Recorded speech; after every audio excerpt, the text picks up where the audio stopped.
खुलुमबाय नोंथांमोननिसिम आं गोदान मोनसे भिडिअ लानानै फैबावबाय अन्नानै भिडिअखौ जोबजासे नायलांदो। BTR नि बिसायख'थिखौ खुंफुंनो थाखाय आसामनि चीफ मिनिस्टार बिथां सर्बानन्द सन'वालआ गुवाहाटीनि आसाम एडमिनिस्ट्रेटिभ स्टाफ कलेजाव मोनसे अल पार्टी मिटिं एबा गासैबो राजखान्थि हान्जाखौ लानानैनो मोनसे सावरायमेल खुंदोंमोन। बे सावरायमेलाव गासैबो राजखान्थि हान्जाफोरनिफ्राय जानो गोनां BTR नि बिसायख'थि खुंफुंनायनि सायाव बबे हान्जाया मा खोथा बुंथियो बेखौ सावरायलायनाय जादोंमोन। आरो बे गासैबो राजखान्थि हान्जाफोरा जानो गोनां BTR नि बिसायख'थिनि सायाव जि बिबुंथि लाखिदों बेखौ लानानैनो दिनै केबिनेटआव BTR नि बिसायख'थि खुंफुंनाया माला गाहाम जागोन बिनि सायाव सावरायलायगोन। बिथां सर्बानन्द सन'वालआ बुंबावदों, दिनै केबिनेटआव जि सावरायलायगोन बेयाव BTR आव थानाय सुबुंफोरनि गोनांथिखौ बयनिख्रुइबो गोजौसिनाव दोननानै बिसायख'थि खुंफुंनायखौ सावरायगोन। मानोना BTR आव दा रायजोजों सायख'जानाय दैदेनगिरि गैयैनि थाखायनो गोबां मावनो गोनां खामानिफोरा उन जानानै थालांबाय। बेजों लोगोसे COVID-19 नि थासारिखौ नोजोर होनानैबो BTR नि बिसायख'थि खुंफुंनायनि सायाव सावरायगोन। मैयानि बे सावरायमेलाव UPPL नि हान्जानिफ्राय बिथां प्रमद बर', BPF नि हान्जानिफ्राय बिथां रबिराम नार्जारी, क'क्राझारनि MP बिथां नब कुमार सरनियाजों लोगोसे BJP, Congress, AIUDF, CPIM, AJP आरो माखासे राजखान्थि हान्जानि मेम्बार्सफोरा बाहागो लादोंमोन। बाक्सा जिल्लानि बरमा मसलपुर लामानि बेलगुरि फोथाराव गंसे गोख्रैयै खारबोनाय बाइकआ मासे मोसौनाव सौदावनानै गाज्रियैनो दुखु मोनदों। दुखु मोननाय सानैनि मुङा परस बर' आरो मिन्टु बर'। बिसोर सानैनि गाज्रि दुखु मोननायखौ नुनानै जायगानि रायजोफोरा मसलपुरनि गंसे जायगानि हस्पिटालसिम लानानै थांदोंमोन। नाथाय बिसोर सानैनि सिरियास कन्डिशनखौ नुनानै मसलपुर हस्पिटालआ बिसोरखौ गुवाहाटीसिम दैथायहरबाय। उड़िसायाव COVID-19 नि थाखाय रां आंखाल जानायनि जाहोनाव गोबां मानसिफ्रानो सिखाव, लुथिग्रा आरो बायदि बायदि गाज्रि लामाखौ लानाया बारानिफ्राय बारा जागासिनो दङ। उड़िसा भुबनेश्वरनि सासे 25 बोसोर बैसोनि सौम्या रन्जन जिना मुंनि सासे सेंग्रानाव 10 दखान दंमोन आरो बे दखाननि थाखाय बिहा मोननै बेंकनिफ्राय 19 लाख रां ल'नबो दंमोन। COVID-19 नि समाव सौम्या रन्जननि दखाननि फालांगिया सिगांनिफ्राय गाज्रिनिफ्राय गाज्रि जाबोबाय थानायनि थाखाय बेंकनिफ्राय ल'नखौ सुख'नो हायैयाव बियो गंनै इन्डियान अभारसिस बेंक आरो बेंक अफ इन्डियानिफ्राय नकलि पिस्तल दिन्थिनानै गासै 12 लाख रां लुथिदों। आरो बे 12 लाखनि मादाव 2 लाखखौ ल'न सुख'नो थाखाय बे बेंकनोनो होफिनदों। उड़िसा पुलिसआ दा बेखौ एरेस्ट खालामबाय आरो पुलिसफोरा बिनिफ्राय 10 लाख रांजों लोगोसे गोबां नकलि पिस्तल हमदों। सौम्या रन्जनाव सोंनायाव मोननाय बायदिब्ला बियो बे सोलो एबा प्लानखौ इउटुबाव नायनानैनो सोलोंदोंमोन। बकाखातनिफ्राय आरोबाव सानै गान्दा सिखारिखौ आसाम पुलिसआ हमबावबाय।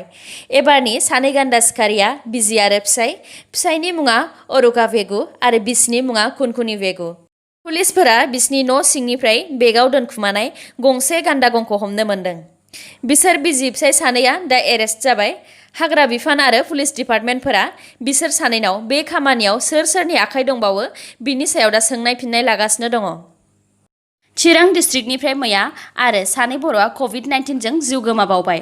बिसोर सानैनि मुङा देवेन्द्र मुसाहारि 52 बोसोर बैसोनि आरो शर्मिला बसुमतारी 38 बोसोर बैसोनि।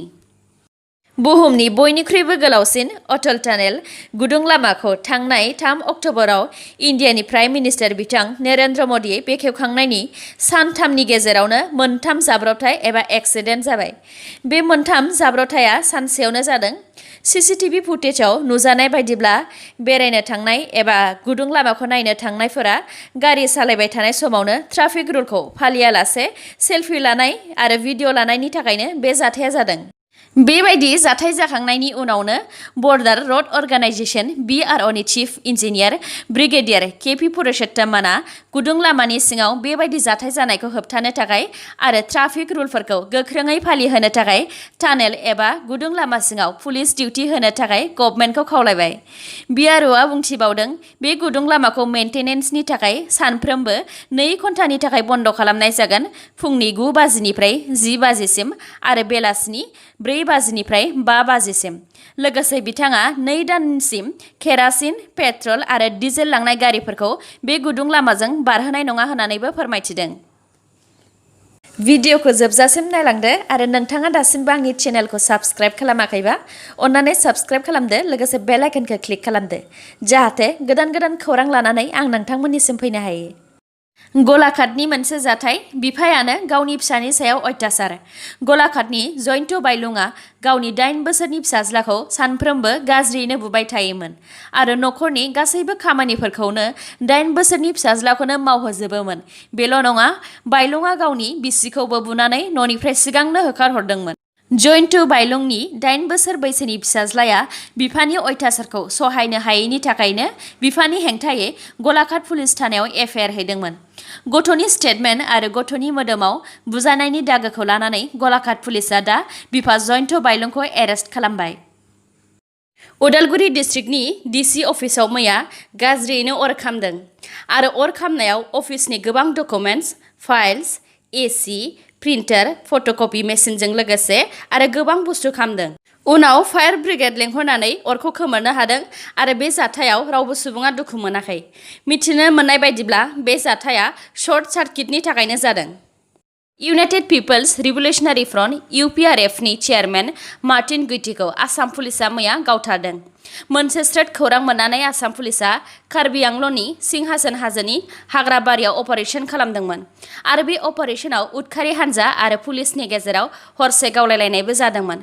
मैया फुङाव चेयारमेन मार्टिन गुइटीनि गोथै देहाखौ आसाम पुलिसआ मोननो हादों। जोबनायाव दङ इन्डिया आरो आसामनि कर'नानि आपडेट। इन्डियायाव दासिम 67,41,616 नि देहायाव कर'ना पजिटिभ मोनबाय। थैनाया गासै 1,04,220। हामनाया 57,22,286। आसामाव दासिम 1,88,902 नि देहायाव कर'ना पजिटिभ मोनबाय। हामनाया गासै 1,55,074। दासिम 33,047 नि देहायाव कर'ना एक्टिभ जानानै दङ। थैनाया गासै 778। मैया आसामाव कर'नाजों गासै 18 जन थैदों। दिनैनि निउसआ एसेनोसै। गाबोन आरो गोदान निउसजों लोगो मोनफिनबावगोन। नोंथांमोना दासिमबो आंनि चेनेलखौ साबस्क्राइब खालामनानै लायाखैबा अन्नानै साबस्क्राइब खालामनानै लादो आरो लाइक, कमेन्ट आरो शेयार खालामनो दाबाव। गोजोन्थों।